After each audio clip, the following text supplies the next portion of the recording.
Y'all, welcome back to my channel. I'm Jenny Johnson. You can find me on Instagram at JenJReads. That's 2 N's with the Jen. And let's go through my August reads. I did my final count and I read 18 books. Some are audio, some are novellas, and some are novels.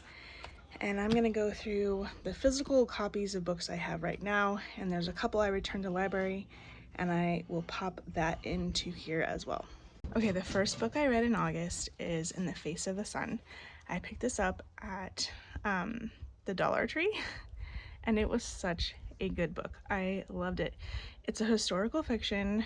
It is about basically like loosely based on the Hotel Somerville, which was one of the first black only hotels that was like a luxury hotel. So it starts off with one character working in this hotel and kind of like her family dynamics, and then it kind of like fast forwards, and that's, you know, based in the 60s. Then it fast forwards to like her niece and her journey. So the aunt and the niece, the story is being like back and forth between them, and like the nieces is like current. They end up basically going on a road trip, and it's about like reconciliation in family. It's about like family dynamics. It's about race and the struggles there. It's about so many things. There's domestic violence. That's actually, spoiler alert, warning. The niece is running away from her abusive husband, and the aunt and her end up in the same car with one of her friends, which is white, and that's freaking out the niece. And anyways, it's an amazing book. It's got a wonderful ending. I loved this book. Okay, this is another Dollar Tree pickup. This is the book called Safe. It's by S.K. Barnett. This story was very surprising. I think on 4 different occasions it was such a plot twist. I was like, oh my gosh, I did not see that coming. I really enjoyed this book. It does have a lot of trigger warnings if there's like sexual or physical abuse. Just be careful.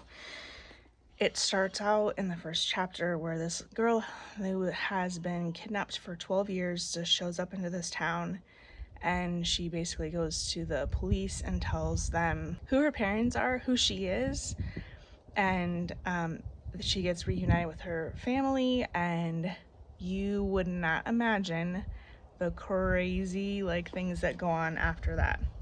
So the tagline is, a kidnapped girl survived 12 nightmarish years. Now she's safely home, or is she? So this is a really good one. It's a thriller, but like I said, there are triggers. But I really enjoyed this book, and I haven't been this surprised by a book in a long time. I read a lot of thrillers and you can sort of be like, oh, okay, yeah. But this one would just turn on a dime and get you in a totally different direction. 4 different times I was just like, oh my gosh, what is going on? I'm gonna get through the next like physical books I have, and all 4 of these are like rom-com-y books. This is The 7-Year Slip by Ashley Poston. I keep seeing this book on all the, you know, vlogs and everything. It was a really good book. I actually really enjoyed it. It's a little bit like it's about like time travel in between like current and past settings, and it's about this particular apartment that's like a magic apartment, and it's a romance novel that's not spicy. It's probably like a 1.5 on the scale of 5, but it actually really goes into like grieving the loss of a loved one, and it has a lot of like very tender moments as she is grieving the loss of her aunt who owned the apartment and left it to her. So it's a really, really good read. We're gonna delve into the Emily Henry books that I've read. I don't like spicy books, so I think that I kind of like skim over certain things. So it's probably like a 3.5 on spice. 5 would be like those very graphic descriptions. Okay, so funny story. This is a really cute book. It's about like these 2 people in the very beginning. They basically get dumped by their their significant others. One is engaged and one has just been living together forever, and they're friends. It's a friend group. And so these two that get dumped end up living together because the other two like run off and try to get married. And yeah, it's a really cute book. It's like a slow burn as far as their relationship that develops, so it's really cute and I really enjoyed it. Beach read. I also enjoy this book. It's about it's got another like thread of like grief in it, as she is kind of like dealing with her dad's death and her broken home situation, and then he leaves her this beach house on a lake, and next door is someone who she knows from college, and they're both writers in this small little town, and it's a really cute like story about how they end up being friends and they're challenging each other about about writing each other's genres. So it's kind of a cute back and forth, and of course it ends with them, of course, as you know, falling in love. Next is Happy Place. This is about a friend group that vacations every year, and then this is gonna be the last year that they vacation, and unbeknownst to them, it's a friend group of 6. The two characters that the story is mainly about have already broken up, but they don't want to tell their friends, and then this vacation kind of like brings them back together. The main character is actually like in medical school to be a neurosurgeon, and so it's very interesting, that whole thing. So yeah, I just finished this last night as my 18th book that I finished in August, and now we're gonna get into audiobooks. Okay, so I'm gonna pop in a video right now about The Bone Code. I borrowed this from the library, but before I do that, there's another book I borrowed from the library that I forgot to do a little quick video on. It's called The Boys in the Boat, and it's a true story about a group of boys or young men who win the gold medal in rowing, and I think it's in 1938, or I don't remember the year, something like that. And it's told from the story of Joe, from the perspective of Joe, who's one of the people that were on the boat. And it's about like, it's an amazing, uplifting story about like camaraderie between them, how Joe's upbringing was, which was really heartbreaking, and just like the ownership that they all took in this endeavor. So it's actually a really, really good book. It's like a biography. So go check out The Boys in the Boat. There's a movie about it too, and I've never seen it. And then now I'm gonna pop in a clip about The Bone Code. Hey y'all, popping in another video into this other video of all the books I read in August. I am just going to tell you right now that I decided to not read this one. I got about 40 pages in. It was kind of rough to even get that far, and then I did not like it. I didn't like where it was going. Hey y'all, I'm popping on right here. I'm sticking this video in because I'm about to return this book to the library, and I just wanted to tell you a little bit about it. This is The Bone Code by Kathy Reichs. It's number 20 in her Temperance Brennan series. Yes, I have read all other 19. And this one goes through a lot of genetics, and it actually takes place like after COVID-19. So it goes through like mDNA and like how she traces through like, and I think you guys have heard like 23andMe, how they catch like the Golden State Killer. Like they basically like use that technology in this book to trace the killings of 4 different women, so that were dumped. So anyways, it's a very good read. I love her books. They're funny. There's a lot of dialogue, so they're very easy to read. You see how there's like, you know, a lot of, you know what I'm talking about, when dialogue is just easy to read. And yeah, it's a nice comfy one. I think it took me a day and a half to read this one, and that was actually not a full day. It was like I read most of it. I think I read 100 pages after work one day. It's like a 350-page book, something like that. Let's see. Anyways, it's a good book.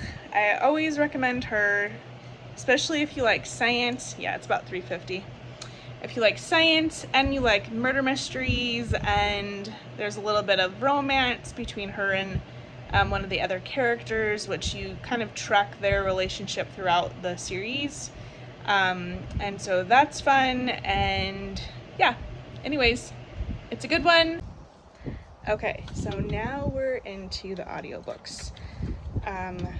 I listened to audiobooks to and from work, and sometimes while I was at work, if I didn't need to be answering phones and stuff, and just like background noise as I am working. So I was able to get through quite a lot. The Body Keeps the Score is a very clinical book about psychology and different types of MDNR, or whatever it's called, not MDNR, EMR.